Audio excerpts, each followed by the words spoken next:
Bonjour à tous, on va reprendre les bases dans cette série de vidéos pour apprendre à réparer l'électronique.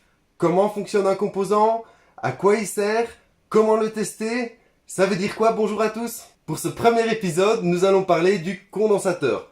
Et si vous êtes déjà chopé une décharge électrostatique en sortant de votre voiture, vous avez tout ce qu'il faut pour comprendre comment ça marche. C'est the best seller of panne dans la croyance des gens. La télé tombe en panne, c'est le condensateur. Le sèche-linge tombe en panne, c'est le condensateur. La machine à laver tombe en panne, c'est le condensateur.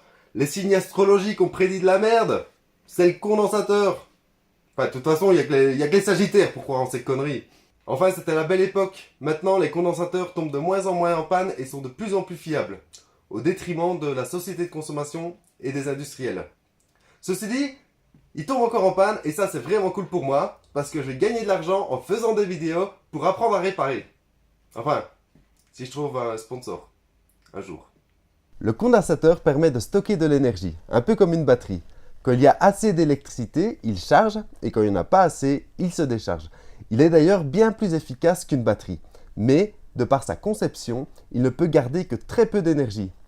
Celui-ci est un condensateur électrolytique. Il est connu pour gonfler quand il a rendu l'âme, et pourtant, dans la plupart des cas, il ne présente aucun signe extérieur une fois hors service. Il est polarisé, c'est-à-dire que l'on ne peut pas inverser le positif et le négatif sous peine de le voir exploser. Une bande claire est toujours dessinée du côté négatif pour le reconnaître. Attention, car ils peuvent contenir pas mal de tension et vous électriser même si le circuit est débranché. Ne touchez jamais un condensateur monté du côté du primaire sans l'avoir déchargé au préalable avec une ampoule par exemple. Avec la miniaturisation des circuits électroniques, les constructeurs se tournent de plus en plus vers les composants SMD pour Surface Mount Device, c'est-à-dire qu'ils n'ont pas de pattes et sont soudés directement sur la carte PCB. Ici, c'est un condensateur céramique SMD. Il n'est pas polarisé, on peut inverser le positif et le négatif sans problème. Il est constitué d'une multitude de plaques conductrices serties dans un isolant électrique. Ces plaques à l'état normal contiennent autant de charges positives que négatives.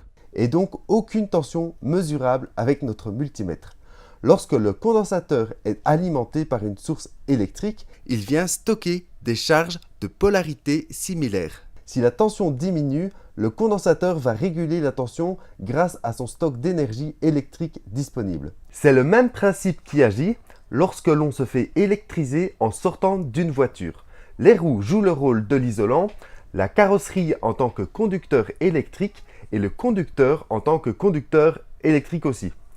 Il se charge lorsqu'il sort de la voiture en arrachant des électrons dus au frottement de ses vêtements sur le siège. Une fois sorti du véhicule, il crée un court-circuit en touchant la carrosserie et mettant directement les charges électriques polarisées en contact l'une avec l'autre. C'est exactement le principe de fonctionnement du condensateur. Il peut tomber en panne pour plusieurs raisons.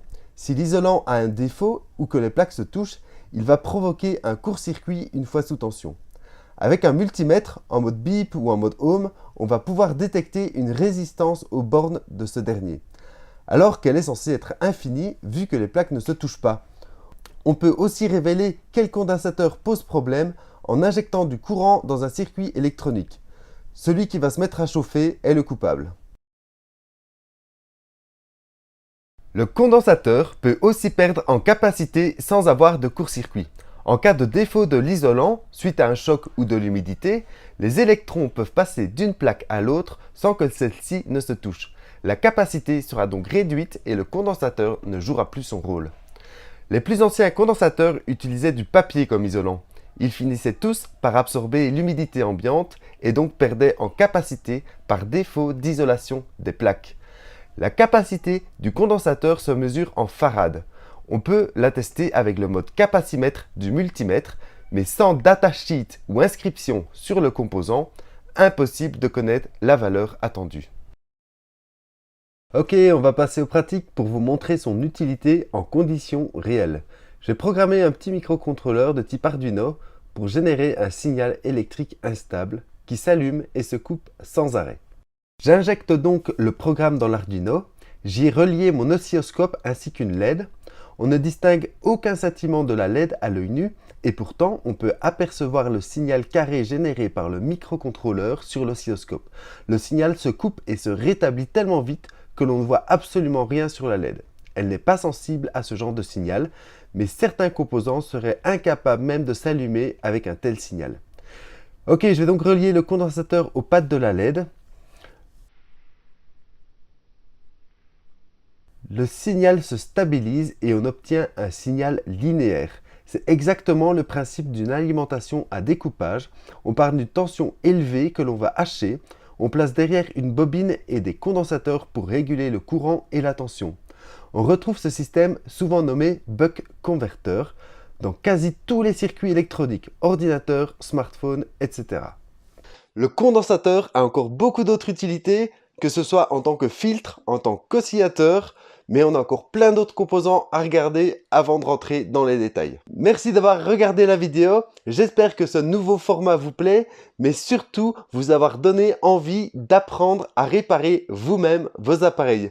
Si vous désirez soutenir la chaîne, vous pouvez vous abonner, mettre le petit pouce vers le haut et j'ai également un lien Utip dans la description. Ciao!